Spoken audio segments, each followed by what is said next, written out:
কুমিল্লার লালমাই উপজেলায় গরু চোর সন্দেহে উপজেলা যুবদলের এক নেতা সহ তিনজনকে ল্যাম্প পোস্টে বেঁধে গণপিটুনি দেওয়ার ঘটনা ঘটেছে।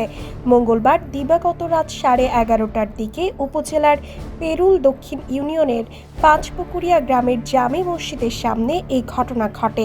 এই ঘটনার একাধিক ভিডিও সামাজিক যোগাযোগ মাধ্যমে ছড়িয়ে পড়লে ব্যাপক আলোচনা সৃষ্টি হয়েছে। গণপিটুনিতে আহতরা হলেন চৌদ্দগ্রাম উপজেলার বিতরচর গ্রামের মৃত শফিকুর রহমানের ছেলে আব্দুল খালেক, বয়স ৩৫, লালমাই উপজেলার কনকশ্রী গ্রামের মৃত তোফাজ্জল হোসেনের ছেলে কাউসার হামিদ, বয়স ৪০ এবং বেলঘর গ্রামের মৃত মাওলানা আব্দুল হামিদের ছেলে আরিফ বিল্লাহ, বয়স ৪৯। আরিফ বিল্লাহ লালমাই উপজেলা যুবদলের যুগ্ম আহ্বায়ক। তিনি কুমিল্লা ১০ আসনের এমপি মোবাশ্বের আলম ভূঁইয়ার অনুসারী। ভাইরাল ভিডিওতে দেখা যায় তিনজনকে একটি ল্যাম্প পোস্টের রশি দিয়ে বেঁধে রাখা হয়েছে এবং স্থানীয়রা তাদের মারধর করছে।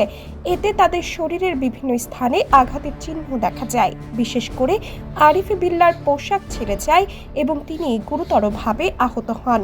পুলিশ ও স্থানীয় সূত্রে জানা গেছে, মঙ্গলবার রাত আনুমানিক 11টার দিকে আব্দুল খালেক পাঁচপুকুরিয়া গ্রামের আয়নাল হকের গরুর ঘরে প্রবেশের চেষ্টা করেন। এ সময় ঘরের নারীরা চিৎকার করলে তিনি পালিয়ে পাশের একটি রান্নাঘরে লুকিয়ে পড়েন। পরে স্থানীয়রা তাকে আটক করে মসজিদের সামনে ল্যাম্পপোস্টে বেঁধে জিজ্ঞাসাবাদ শুরু করেন। এক পর্যায়ে কাউসার হামিদ ও আরিফ বিল্লাহ ঘটনাস্থলে এসে আটক ব্যক্তিকে মারধর না করে মানবিক কারণে পুলিশের হাতে তুলে দেওয়ার অনুরোধ জানান।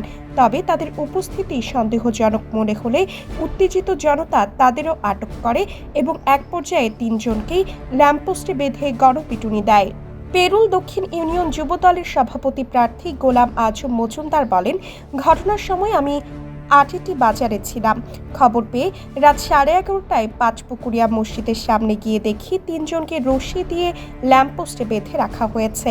আশেপাশে ৩ থেকে ৪০০ লোক উপস্থিত। আমি তাৎক্ষণিক অনলাইন ভিউ থেকে আয়ের উদ্দেশ্যে দুটি লাইভ করি, কিন্তু পরবর্তীতে যখন জানতে পারি তিনজনের একজন আমার প্রিয় সংগঠন জাতীয়তাবাদী যুবদলের নেতা, আমি লাইভগুলো ডিলিট করে ফেলি। লালমাই উপজেলা যুবদলের আহ্বায়ক জাবের আহমেদ জাবেদ দাবি করেন, খবর পেয়ে রাত ২টায় আমি যুবদল নেতা আরিফ বিল্লাহ নিয়ে ঘটনাস্থলে যাই।